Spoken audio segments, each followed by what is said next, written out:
반갑습니다. 조교입니다. 조교 논평 시작하겠습니다. 오늘은 9월 9일 이재명 대표가 지금 수원지검에 나가서 검찰 조사를 받고 있습니다. 정말 이 검찰 조사를 받고 있는 게 그렇게 중요한 일입니까? 지금 나온다 그래도 오늘 조사는 이제 마친 거고 12시에 나온다 그래도 조사는 마친 겁니다. 마치고 나오면은 이제 이재명 대표를 기다리는 것은 체포동의안입니다.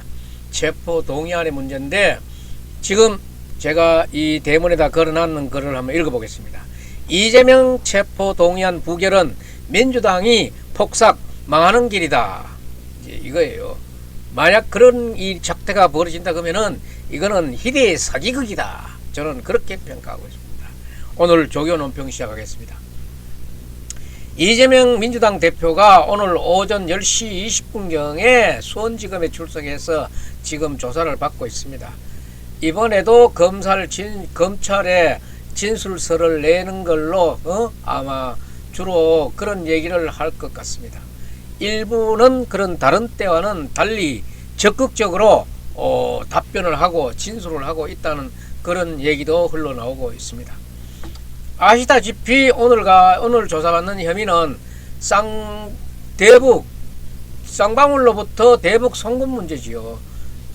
500만 달러의 스마트팜 사업비를 쌍방울 그룹이 대납해준 혐의에 이 제3자 뇌물입니다. 그 다음에 본인의 방북 비용 300만 달러 이래가지고 800만 달러인데 이것이 건 100억 불 정도 되잖아요. 이것이 쌍방울이 대납한 것이나 마찬가지다. 이런 걸 가지고 지금 오늘 조사를 받고 있습니다. 제3자 혐의 이게 오늘 지금 10시 한 20분쯤에 수원지검에 도착해서 15층 조사실에서 조사를 받고 있는데 검찰에 출석한 직후에 전사와 마찬가지로 페이스북에다가 이재명 대표의 페이스북에다가 쌍방울 대북 송금 대납 사건 검찰 진술서 요약이라고 해가지고 8쪽짜리를 공개했습니다. 그러니까 이거는 그동안 오늘까지 5차례 검찰에 출석했는데 출석하는 동안 계속 검찰 진술서를 가지고 갔었죠. 제가 왜 가지고 갔느냐 하는 말을 드린가 하면은 이런 얘기들이 계속 있었기 때문에 그런 거예요. 자꾸 검찰과 이런저런 공방을 벌이는 그런 와중에 본인의 답변이 검찰의 다른 질문을 유발해가지고 본인이 모르는 경우가 생길 수가 있습니다. 왜냐하면은 상당 부분 이런 부분들은 본인이 모르는 거는 부인을 해야 되기 때문에 부인하는 그 자체도 그렇게 좋은 거는 아니지 않습니까? 그래서 본인이 설정해 놓은 그런 어떤 구조 이것을 이탈하지 않겠다 하는 그런 뜻으로 그러니까 본인은 말을 지금 말 안 하지 않습니까? 검찰에 가서 묻는 말이나 하지 쓸데없는 말 하다 보면은 검찰이 그 말 속에서 허점을 잡고 그 허점을 잡고 파고들기 때문에 말을 될 수 있으면 안 하면 좋은데 여느 다른 재판에서는 말을 어부적스럽게 잘 하는 걸 봤습니다. 이 허점을 파고들게 되면은 답변할 자신이 없게 됩니다. 누구나 마찬가지입니다. 긴장된 상태에서 이 머리의 회전이 그렇게 빨리 되지는 않습니다. 이렇게 분석을 저는 그렇게 해보고 있습니다. 오늘도 아마 마찬가지 모양인데 오늘은 과거에 비해서 이재명 대표가 상당히 본인 방어에 열중하다고 그렇게 얘기가 나오고 있고 또 본인 방어를 해야 되는 거죠. 그런데 그 이유는 뭐냐 하면은 이번에 본인 방어를 할 수 있는 그런 여건이 된다고 보는 것은 이화영 전 경기도 평화부지사가 진술을 이렇게 바꾸고 저렇게 바꾸고 했기 때문에 그 틈새가 생기는 겁니다. 그 틈새를 지금 이재명 대표도 공략을 하는 거예요. 그러니까 이화영 진술이 없으면은 검찰 너희들도 나한테 물을 게 없는데 이화영이 이렇고 저렇고 얘기를 하다 보니까 그 말꼬리를 잡고 내인데 물으려고 드는데 한번 해보자 하는 식으로 방어를 하고 있는 것 같습니다. 이런 정도의 자신감을 지금 이재명 대표가 보이고 있는 게 아닌가 저는 그렇게 판단을 하고 있습니다. 이 진술서 이렇게 되어 있습니다. 경기 공개된 진술서에 보면은 경기도지사로 재직하던 당시에 북측과 인도적인 차원의 지원 교류 사업을 시도한 바 있으나 대한민국의 법률이나 UN 제재에 어긋나는 금품을 북측에다가 제공하거나 제공하도록 부탁한 사실이 없다. 그리고 쌍방울이 그룹 관계자에게 직간접적으로 부정한 청탁을 하거나 받거나 북측을 비롯한 누구에게도 금품이나 이익을 제공하도록 지시, 권유, 부탁한 사실은 없다.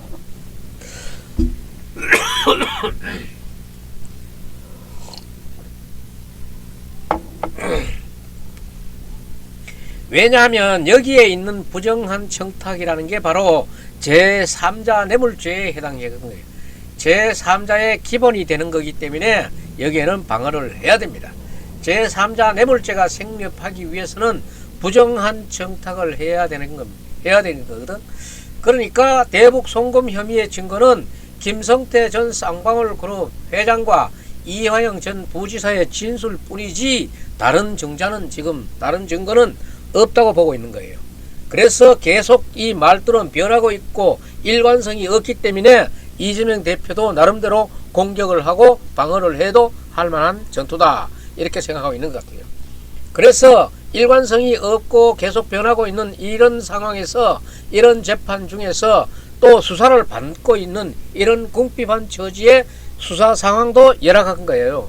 그래서 이쪽이나 저쪽이나 신빙성이 매우 의심스럽다, 이런 주장을 하고 있는 것으로 진술서도 그렇게 돼 있고 계속 그 이야기를 하고 있는 것입니다. 자기는 이거와 관련이 없다. 이재명 대표는 이거와 관련이 없다. 나는 모른다. 이제 이런 오리발 작전으로 나가고 있는 것으로 보입니다. 오전 조사를 마치고 점심 식사 때는 어차피 지금 이재명 대표는 단식 중이니까 식사는 안 하겠다. 대시간 1시간 정도 휴식을 취하겠다. 아마 그렇게 요구한 것으로 보이고 지금 현재 오후 조사를 이어가고 있는 것으로 지금 알려지고 있는데, 제가 말씀드렸다시피 이화영 경기부지사가 진술을 번복하고 변호사를 바꾸고 이런 상황에서 비교적 이 조사에 유격이 심하게 드러나고 있는 이 상황은 이재명 대표가 자신감을 갖게 하는 그런 것으로 보인다. 그러면은 이제 9일 오늘 출석하게 된 그 자체가 이화영 전 부지사가 진술을 번복하도록 그동안 계속해서 압박했든지 해유했든지 하는 거 아닙니까? 그러니까 이화영 전 부지사의 부인을 통해서, 그리고 이화영이 선임한 경기도 의원, 민주당 소속 김강민 도의원 도의원이지요. 이런 사람들을 이렇게 자꾸 영입 주직에 선임하는 걸로 봐서는 이재명 대표는 이 재판에는 틈새가 있구나 하고 무릎을 탁 쳤을지 모릅니다. 이제 됐다. 그러면 한번 해보자. 이화영 전 도지사가 받는 걸 봐서는 아마 진술을 번복할 것으로 보이는데, 지금 어떻게나 막이나 지금 이것은 일관성은 없는 재판으로 지금 흐르고 있습니다. 여기에는 재판장이 중심을 잡아서 판결을 하는 수밖에 없지 않느냐, 그런 경우예요. 그러니까 그런 바탕 위에서 지금 비교적 자신감 있게 검찰의 진술에 응하고 있는 것으로 보입니다. 이렇게 되고 오늘 이제 조사가 저녁 때쯤이면 건강 상태 때문에 일찍 맞춰줄 수도 있고, 아니면은 계속 하겠다 그러면은 밤 12시까지 늦게까지도 할 수 있겠지요. 그리고 이 조사가 마치고 나서 검찰은 비교적 빠른 시간 안에 이재명 대표에 대한 구속영장을 청구할 것으로 이렇게 지금 예상이 되고 있습니다. 그럼 현재 지금 본회의를 지금 둘러본다 그러면은 본회의는 18일하고 20일에 예정되어 있습니다. 이거는 그런데 교섭단체 대표연설입니다. 이 교섭단체 대표연설에서는 아마 여야 원내 대표가 합의만 하면은 충분히 이재명 대표의 그 체포 동의안을 보고할 수 있습니다. 본회의에다가. 근데 합의를 안 해주면은 이거는 결국 21일에 본회의에서 아마 체포 동의안을 보고하고, 그러면은 25일에 대표 동의안에 표결을 할 것으로 그렇게 예상해 봅니다. 그런데 체포 동의안 표결에 또 한 가지 변수가 있을 수 있습니다. 어제 TV조선의 보도에 따르면은 민주당 내부에서 지금 거론되고 있는 이재명 대표의 체포 동의안 표결 대책, 그게 그 일단이 드러나고 있습니다.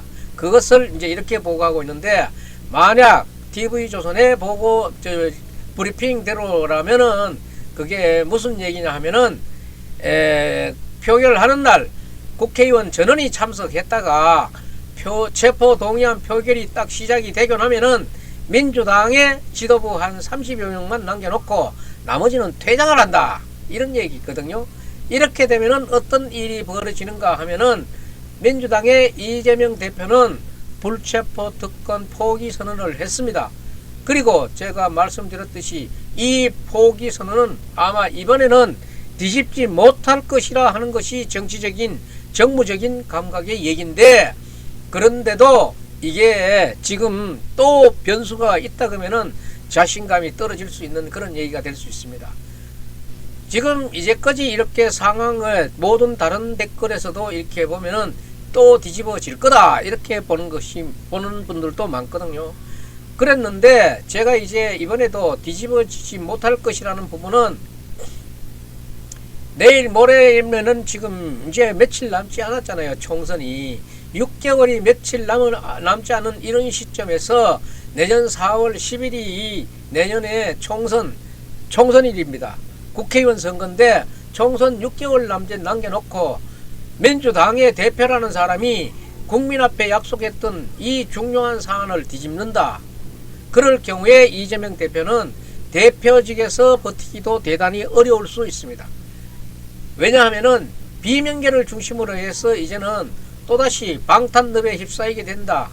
휩싸이게 되면은 안 된다 하는 이런 대표로서는 우리 이번 선거 치를 수 없다, 이런 대대적인 공세를 받을 가능성이 큽니다.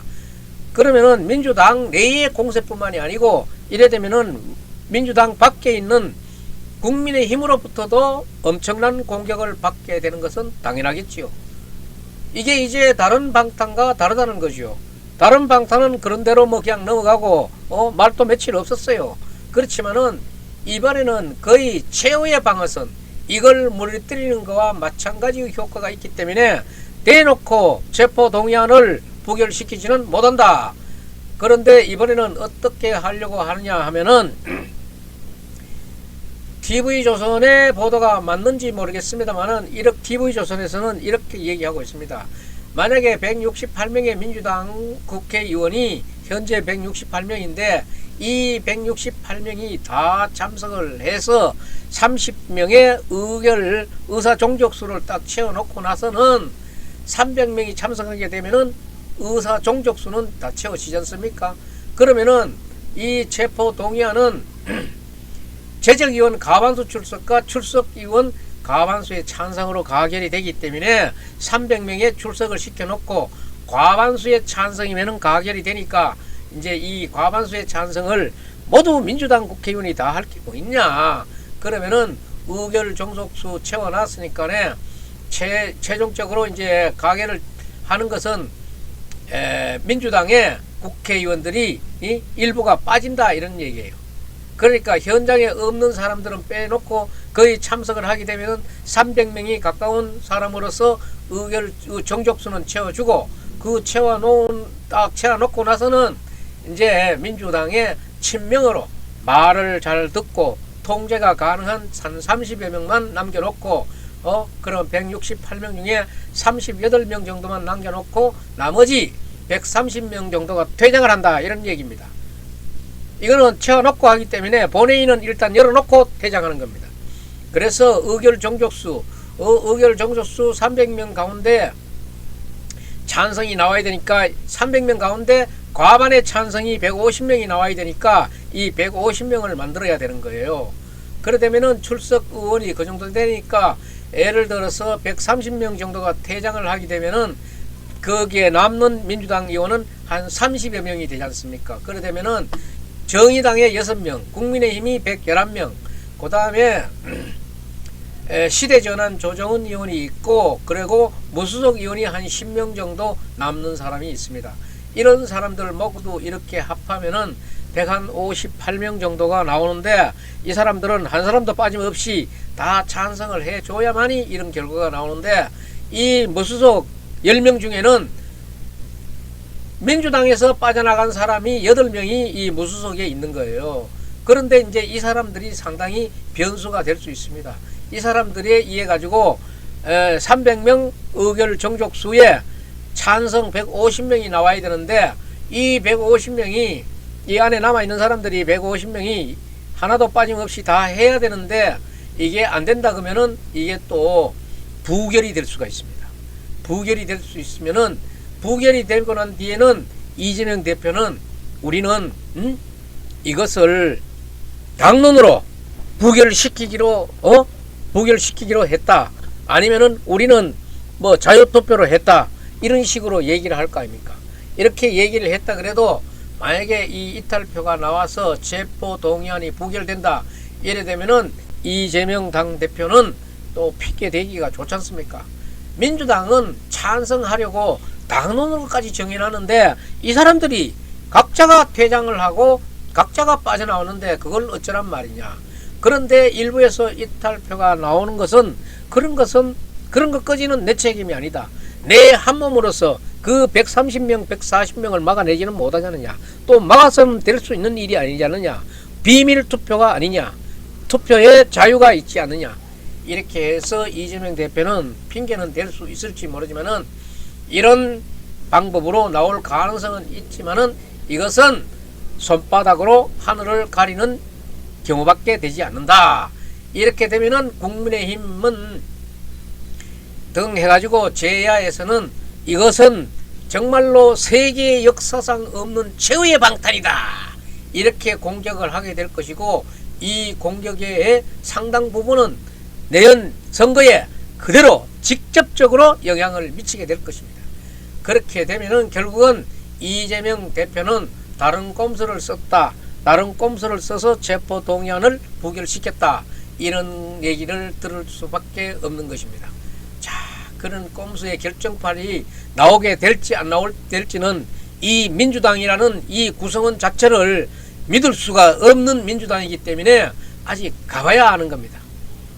이제 오늘 조사는 어쨌든지 간에 지금 마친다 그래도 마쳤는 거고, 12시 돼도 마치는 것도 마치는 거니까 오늘 조사는 마친 걸로 보고, 이후에 있는 것은 이제 구속영장을 청구해서 체포동의안을 국회로 보내게 되면은 이 국회에서 표결에 붙이는 이 과정이 이재명 대표가 정말 희대에 역사에 없는 그런 꼼수를 부릴지 못 부릴지, 부결시킬지 못 시킬지, 어떤 후폭풍을 맞게 될지, 이것은 정말 이제 민주당을 두고 볼 일입니다.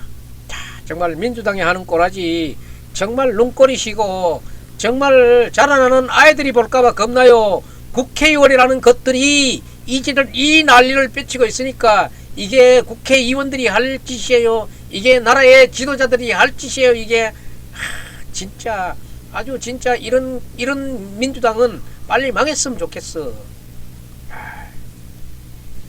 누가 봐도 꼼수를 염두에 두고 생각하지 않을 수 없는 이런 상황이에요. 그 후폭풍을 이재명 대표가 과연 어떻게 감당을, 이 사람은 또 그때 가서 보자 하고 저지를 수도 있을지 모르는 그런 사람이에요. 그렇기 때문에 이런 변수는, 오늘 이후에 이런 변수는 누구도 장담할 수 없기 때문에 그 시간이 다 봐야 하는 겁니다. 그 시간이 다 봐야 하는 거기 때문에 조교 논평도 여기서 마치겠습니다. 여러분, 저 조교 방송에 아직 구독자가 아니신 분은 구독 버튼 좀 눌러주고 나가십시오. 저는 구독 버튼이 필요합니다. 예, 오늘 논평 여기서 마치겠습니다.